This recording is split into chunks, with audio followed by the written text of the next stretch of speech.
Morning from a very rainy Somerset. Today I'm going to try and show you a demonstration of the e-Niro 4's Uvo app.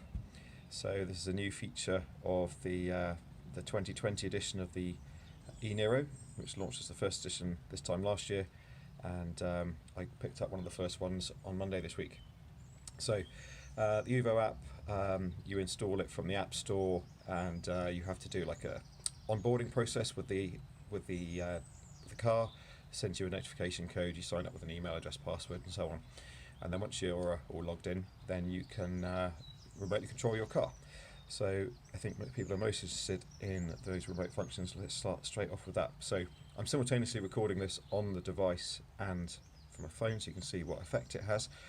So let's first of all go into the Uvo app and show you the features you got there. So you've got three tabs here: remote, status and schedule. So in remote you can see that we have the current state of charge, 91%, not plugged in, and at the bottom here you've got options to send remote commands to the car. Now unlock here, you would expect to unlock the car. It doesn't actually work right now. So if I were to press unlock here, it says your command has been successfully sent. It was sent as a push notification to the car, and on the car, if I do it again in a second, you'll see that the lights will flash, but the wing mirrors don't fold out, and actually the door doesn't open, so it doesn't unlock if you go up to it and press it.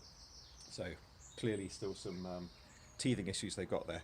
So let's instead unlock it with my key.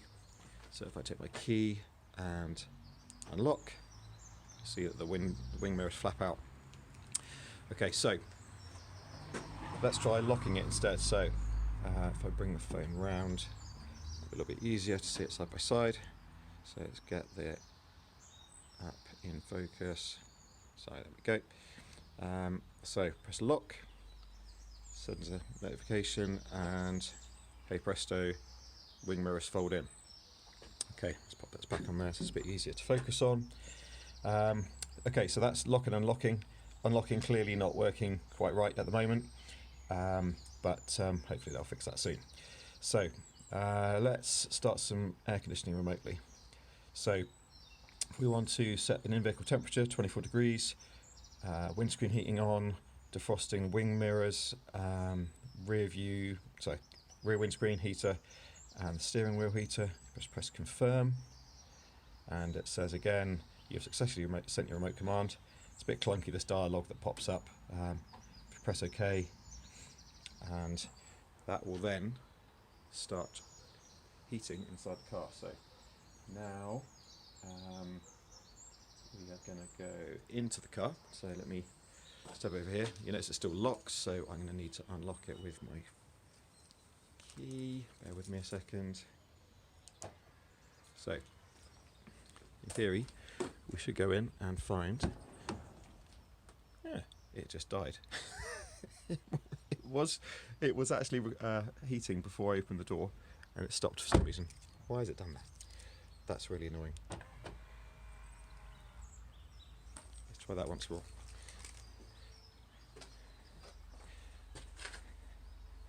Get the phone out again. Climate control is not working. Please check your vehicle status. Press refresh to check the current status. So I think what it does, pin, so I've set a random pin, not my actual pin for now. And I think what's happened is because I've opened the door, it stopped the preheating. Who knows why? But when I was sat in it earlier, it worked. So let's move into the car and try that instead. So let's go into the car and unlock it again. Bear with me.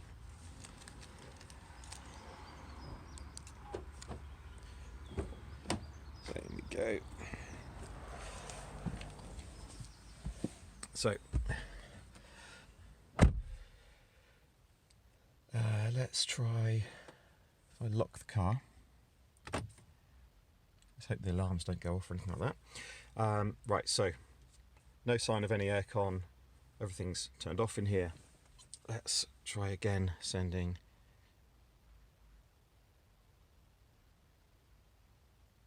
That's back to status. All right, press the button. So let's do again. Start aircon, confirm, and hopefully in a second, hey presto. I think you'll notice here on the corner there, this flashing light here is the thing that's telling you it's like being remotely controlled. So let's turn all the aircon off. Let's see if we can turn it off again. So I turned it on. Let's turn it off. Great. And remote climate control was cancelled successfully. Okay. And sometimes when you dismiss these dialogues, it pops into this messages thing that tells you what was successful, what was unsuccessful. So you see, like, it reckons that unlocking is successful, but it's not, of course, because the mirrors don't flop out. But locking successful, turning on aircon, turning off the aircon. Okay, so what else can we do in the app? So you got the remote history here, so things that you've successfully or failed to do remotely. Obviously, these things depend on your car having mobile data coverage at the time. So on the right hand side here, you can see messages. So messages, your climate control service was not working because we unlocked the car. Not sure if that's intentional or not, or whether that's a feature or a bug. But you can see here at 9:25 the evening, I picked up the car. I walked into a shop and my wife was still in the car, and it told me that the door was not locked, and it sent me a notification, which is great. And then there was also a charge complete notification. That was a bit random because we weren't charging at the time. So a few little rough edges are in this app still to sort out.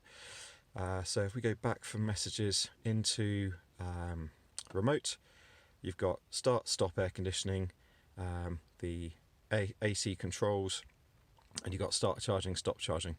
Now, as you can see, when we're outside the car, don't have it plugged in right now, but it works exactly as you'd expect. You can stop and start your charging from whether it's your sofa or whether it's your desk at work and your car's at the park and ride. And you've got obviously lock and unlock here at the bottom. So I think that's everything from a remote point of view on here. So status, we've got here current status of the car. So the doors are locked, the AC is off, and from a charging point of view, it says it's not plugged in. I think that's obviously it's not charging because it's not plugged in. Again, down at the bottom here, it has a sort of charging section which it says not plugged in. You're at 90%. Expected charge time. So if you're on a rapid, it reckons you could charge in 1 hour 4 minutes. If you were on a normal portable, I'm guessing that's a granny charger, like a slow charger, 3 hours 45, and 1 hour 45 for a fast charger, so 7 kilowatt charger. Because we're at 90%, the DC charger is not going to be particularly fast anyway. So you've got charging schedule turned off there, a target temperature has been set, and we've got current status of the doors, so all doors are closed, tailgate and boot is closed, and the doors are locked, and the current state of the air conditioning is off. So if I were to send a remote control to say start air conditioning again, that's successful. Let's see if that comes on.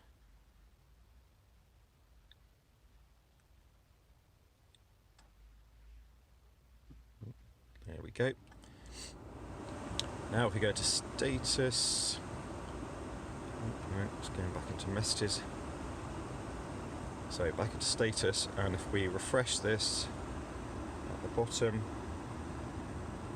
it should come back with current aircon state, which is on, 24 degrees, heated steering wheel, back window, front window, all being defrosted.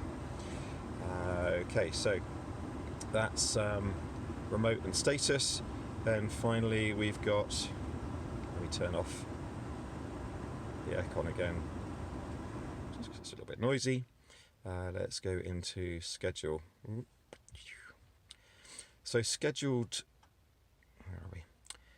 This scheduled charging is what the first edition used to have in, and still does have, that you can control via the infotainment system inside the app, but now you have remote scheduling as well, so you can control this from the app and you can send it. So let's say I want to leave tomorrow at 8 a.m. and if I was on Octopus Go, I might set my off-peak charging time as 12:30 to 4:30 a.m. when it's only 5p a unit. We're actually on Octopus Agile now, so it's not as important for us, but you can turn on scheduled charging. And you can also set a target temperature for 8 a.m. when you want to leave. So let's send schedule to car, and it comes back with successfully sent to car. Charging schedule will be applied according to the departure time. So that is pretty much it from a remote side of things. So up here we've got, tells you that the charging command was successful, so the remote scheduling there has worked. And then up in here, this is where your remote history and messages are. So that's everything in the sort of remote side of the app. Then, before it shows me where I am, let's go to Folkestone or somewhere like that. Let's say we're going on the Eurotunnel, Folkestone Channel Tunnel. So let's go there. So let's say we were trying to go to the Channel Tunnel and we had set up all our journey from the app, and we want to now send that to the car. So you can press send to car, and you want to send it as a destination. Yes, okay. And it says destination successfully sent. Could dismiss that, press OK. Successful sending of point of information. Close that. And now next time you come into the car and turn it on, where are we? Should see in a second or two. Let's turn off the aircon and let's turn off the, confirm that. See at the top right hand side here, you can see the Uvo indicator. In a second or two that should turn into live. Point of information downloaded, aircon off, phone is connected hands-free. I hope that's not going to mess up the sound recording on the video that I'm recording on the phone, but yeah, Folkestone Channel Tunnel, set as destination, off we go. So you can see it set our destination, how long it's going to take us to get there, and so on. As you can see, this car has an enormous widescreen display here, absolutely fantastic. So yeah, you can start your guidance, add a tour point, route options, and so on. So that's sending a POI to the car. What next? Let's go back to the app. So we successfully sent that to the app. Let's see what else we can do here. So you can save locations, you can add favorites and so on. Let's go to trips. So trips here, you can see what you've been, your journeys you've done today. So I've been turning the car on and off, not been going anywhere. Yesterday morning, you can see that commute into Bristol was, in kilometres, 17 kilometres, 64 minutes, average speed 26 miles an hour, top speed 88. Not quite sure why it's in kilometres rather than miles. It seems to sometimes toggle between the two in different parts of the app. I guess it's because most of their markets are actually using kilometres rather than miles, and they probably just haven't quite got that localization fixed yet. But yes, you can go through each day, see what journeys you've done, and it will tell you like the totals for that day. So 208 minutes yesterday in total, 55 kilometres, blah, blah, blah. A lot of that time was actually when I was just sat in the car playing with things. So let's go back to here. So so we've done my trips at the bottom.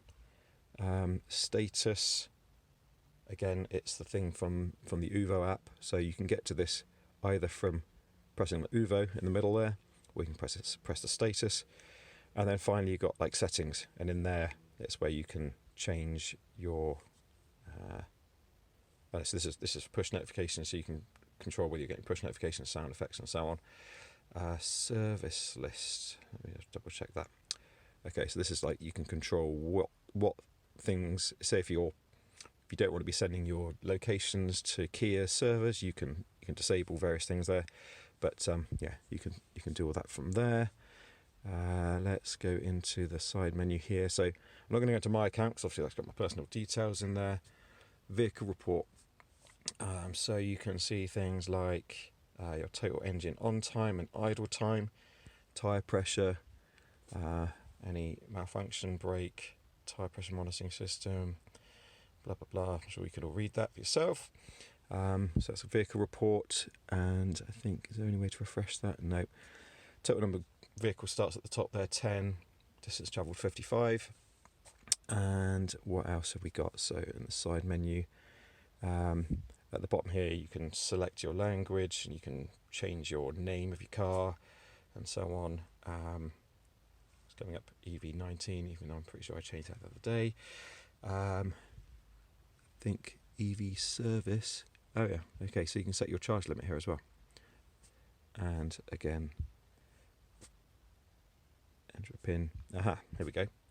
This isn't particularly discoverable, but yes, in the side menu you can set your charging limit. So if you want to just limit your fast charging to 80% or your slow charging to say 70, 80, 90%, you can do that. And again, Centre Car does exactly the same thing as you can do from the infotainment system. And I think that's pretty much it. Obviously there's help in here for guiding you through all these navigations and a tutorial. Okay, yeah, I think I skipped this when let's have a quick look through the tutorial so you can see it. So HVAC set into vehicle temperature, scheduled charging, DTE, this is your GOM, basically your estimated range. Refreshing currently shows the status of the icons. Do account information. When you first launch the app, you've got this sort of option to add your car or to share the vehicle. Obviously that's already bypassed because I've already set that up. And you can control your privacy here, whether you're sending things like that. And you can terminate your account if you really wish, but who would want to do that now? Maybe if you're selling the car. FAQs and so on. I won't bore you with all the details of that. Legal text, blah, blah, blah. Version 1.4115. They've been updating this app around about monthly, I think. I need to check in the App Store, but yeah, it's pretty. Yeah, it's fairly new. The remote features are specific to electric models only on Kia, and they've only just launched in UK. I believe they've been supported in Europe for longer. So yeah, there's a few nigglies and obviously a few things to iron out, but a lot of the core functionality is there. So I think I'm going to call it a day there, and I'll try and do another infotainment video for you later. Cheers everyone, bye bye.